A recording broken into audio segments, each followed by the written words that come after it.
I took 90 days to find balance in my life, and I captured these moments so hopefully you could be inspired to soul blaze your life. I'm Ashley Dawn Rivard, and I have a podcast called Into the Dawn. I contacted Lisa because she is somebody who I find very authentic with sharing who she is and the work she's doing on this planet, which is very soulful, and her whole mission of soul blazing your life I absolutely love, because that's what our soul is craving, to feel seen and heard and validated. And if you can share those things about yourself, then you can free others to share theirs and live a very meaningful life. What is soul blazing to you? Soul blazing to me is bringing out someone's soul. I believe we are spiritual beings having a human experience. And I think when you get caught too much in the human experience, you're in your head too much and you miss the ride. So I try to help people get back to their soul's calling and live their life through their soul of what they want to do and get rid of fear, guilt, shame, and everything else that holds us back. Because why are they doing this? They want this career so badly or this relationship, but they're not getting it. I keep saying, oh, it was working until this, and it's something they did. And sometimes they don't even see it that way. They frame it as a victim. Because if we're all ego constructs, it's hard when I talk about, oh, the ego, people nod their head, but they really don't get it. And I thought, wow, what if I break the ego down into these 8 categories? So once I started speaking about that, and explaining the different imposters, and I'm like, who's this? Who's that? Listing them, people would raise their hand. People would be coming up to me saying, oh my God, you helped me so much, because they could deal with one chunk. They can't deal with the whole.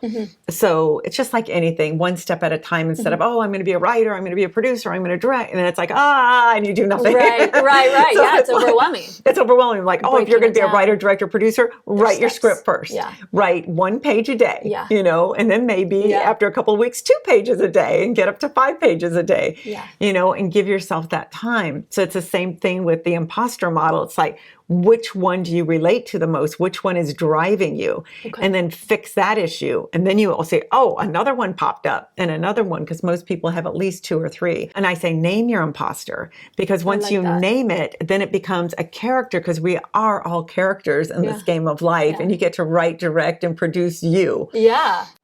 Did you ever have any of these emotions or thoughts, guilt, shame, self-doubt, that held you back from creating this life that you live, which is a very empowered woman? I've had all of those. Guilt, shame. Yes, absolutely. And it still lives with me all the time. I think we all do. And I think it's a part of the human condition. And I almost feel if you don't have it, you're not living life fully, or you can't dig deeper into your soul's purpose without it. And I think everything that happens to you is somewhat predestined for who you're supposed to be. And you could either see it and accept it and take ownership of it. Like, thanks, Mom, for doing that. That made me think and, pushed a button in me to go, I'm on alert.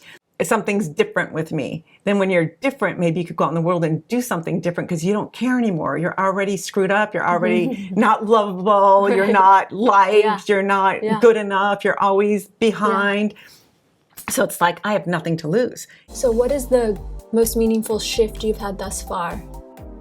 Getting the importance of silence and decluttering your life and really going through everything and saying, do I really like this, or is this a habit?